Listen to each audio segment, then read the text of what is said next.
aquilo que dá razão à nossa esperança, que dá razão à nossa fé.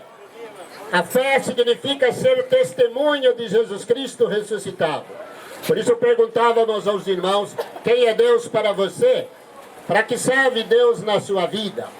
E é importante, irmãos, que a resposta não seja uma resposta teórica, uma resposta de ouvir falar.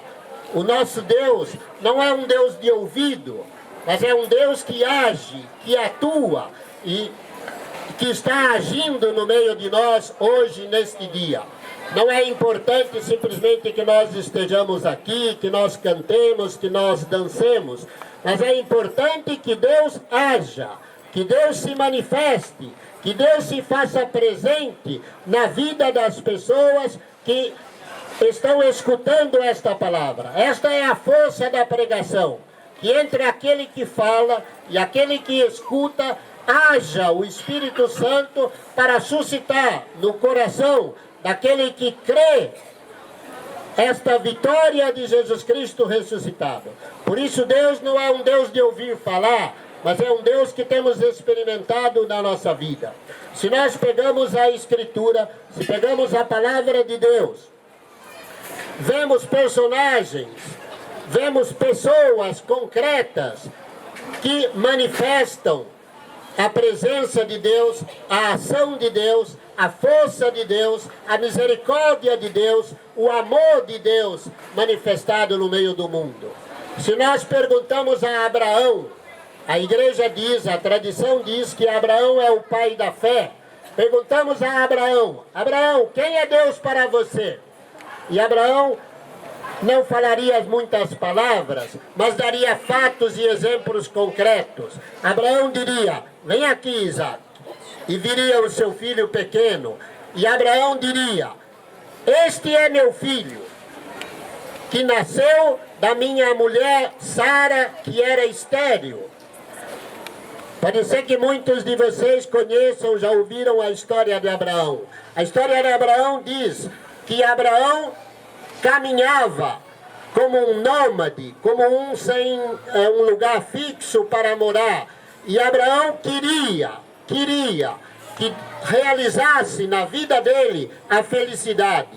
E que é a felicidade para Abraão? Era ter uma terra, um lugar para ser enterrado quando morresse e ter um filho. Mas ele não tem terra, ele vai de lugar para lugar levando o seu rebanho para as pastagens. E ele não tem filho porque a sua mulher é estéril, porque Deus não lhe permitiu que tivesse filho da sua carne, do seu biológico. E quando Deus aparece a Abraão, Abraão está servindo a muitos deuses. Abraão está pedindo milagres. Abraão quer ser feliz, mas não consegue, porque não tem aquilo que mais sonha, que é a terra e o filho. E Deus diz, Abraão, caminha para o lugar que eu te mostrarei, e eu te darei aquilo que você mais deseja, uma terra e um filho. A terra, irmãos, é a terra prometida, a terra de Israel, onde entraram os descendentes de Abraão, e que para nós significa o reino de Deus, a vida eterna. O filho, irmãos, que Deus deu a Abraão, se chama Isaac, que é o filho da promessa, que não é o filho das suas forças, mas que é o filho da promessa. Então Abraão diria, Deus é aquele que promete e cumpre. O que Deus promete? A felicidade plena a você. O que Deus promete? A vida eterna, o céu para você. E por que Deus promete isto, conhecendo-te, sabendo que você é um grande pecador, sabendo que você é escravo da soberba, da luxúria, da mentira, do sexo mal utilizado, que você é escravo do roubo, do latrocínio, que você é escravo das drogas, que você é escravo de muitas coisas. Por que Deus permite a você o céu? Porque por Jesus Cristo, o seu Filho, Deus abre para nós as portas do céu, porque perdoa os nossos pecados. Esta é a grande notícia, irmãos, esta é a realidade, que todos nós somos salvos e vamos à vida eterna pela morte e pela ressurreição de Jesus Cristo. Testemunhar isso não significa definir quem é Deus, mas dizer: Deus é aquele que age na minha vida. Se você pergunta a um hebreu, que são os descendentes de Abraão, de Isaac e de Jacó, eles diriam a mesma coisa. Nós éramos escravos no Egito. O que significa ser escravo do Egito? Significa querer ser feliz e não conseguir. Porque alguma coisa nos oprime, porque a falta de dinheiro nos oprime, porque a pobreza nos oprime, porque a bebida nos oprime, porque a droga nos oprime, porque o pecado da sexualidade nos oprime, porque o egoísmo nos oprime. Porque a escravidão de buscar a nós mesmos unicamente nos oprime. Nós queremos nos realizar e não conseguimos. Em não conseguindo, o demônio nos apresenta diversas alternativas, mas que nos conduzem à morte, não à vida. Por isso a vitória de Jesus Cristo, a ressurreição de Jesus Cristo, abre para nós as portas da misericórdia. A igreja celebra hoje o dia da misericórdia, o dia do perdão manifestado em Jesus Cristo ressuscitado, que envia os seus discípulos e diz: ide e anunciai a todo mundo, ide e anunciai a meus irmãos, para que sejam batizados em nome do Pai, do Filho e do Espírito Santo, e pela ação do Espírito Santo recebam o perdão dos pecados. O perdão dos pecados, irmãos, é dado a todos aqueles que, tendo o ouvido aberto, que vendo com os olhos a experiência da ação de Deus, podem, dirigindo-se a Deus, receber do seu amor, da sua misericórdia. Jesus Cristo ressuscitado, irmãos, é aquele que aparece quando as portas da casa estão fechadas, as janelas também. E Jesus Cristo ressuscitado entra e diz: a paz esteja contigo.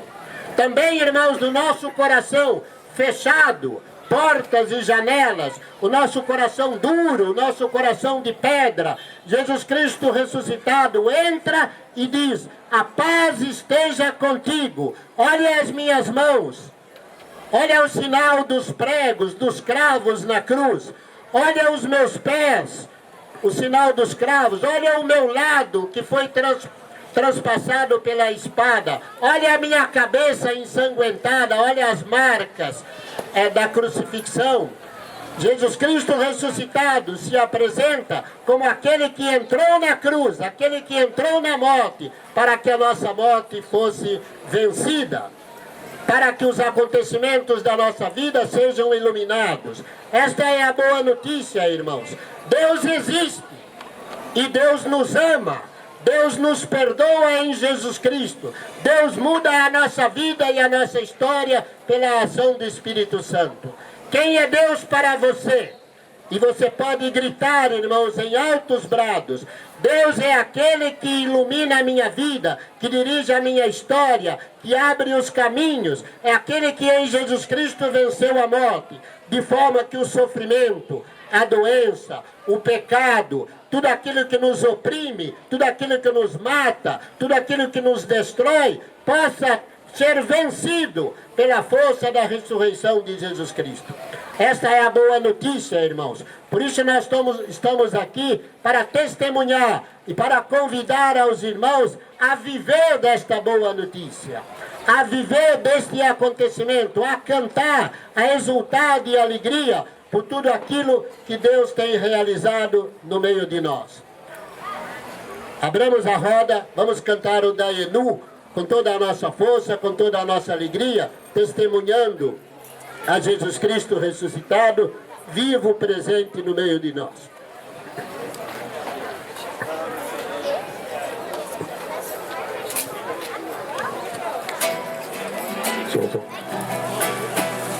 De quantos bens cumulou-nos o Senhor, de quantos bens cumulou-nos o Senhor, de quantos bens cumulou-nos o Senhor,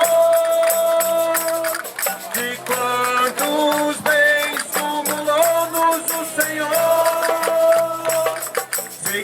nos tivesse feito sair do Egito e não tivesse feito justiça com Faraó, isso não teria bastado, não teria bastado. Daero, daero, daero. Se tivesse feito justiça com Faraó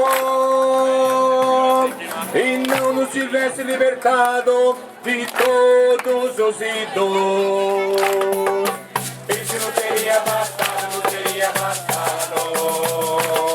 Daero, daero, daero.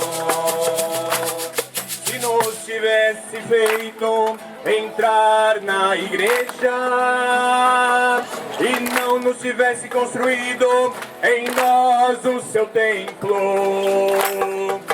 isso não teria bastado, não teria bastado.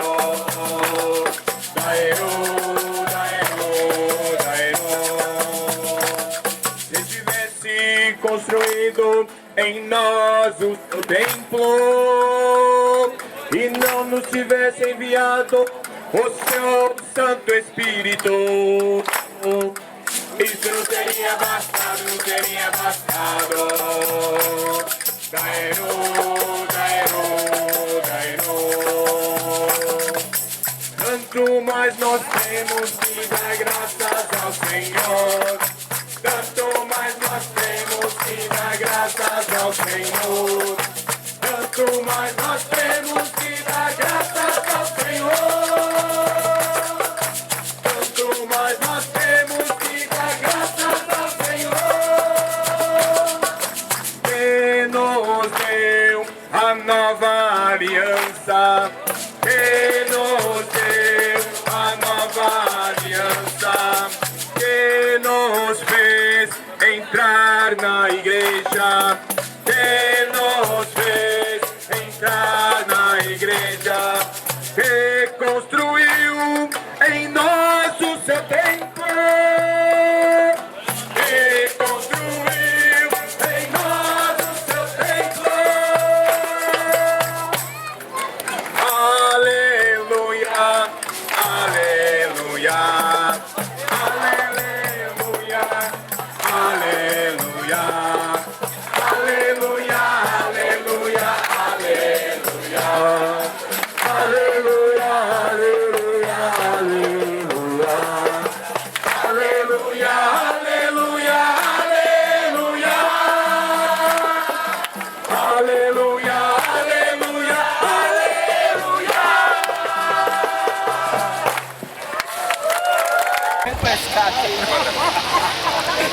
Vai olhar a máquina.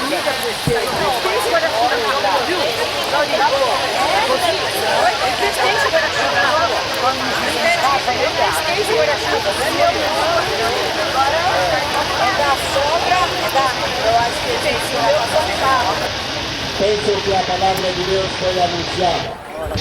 Ainda pretendíamos ler um evangelho e dizer mais algumas palavras, mas deixaremos para a semana que vem. Parou a chuva? Então abre a roda, abre a roda.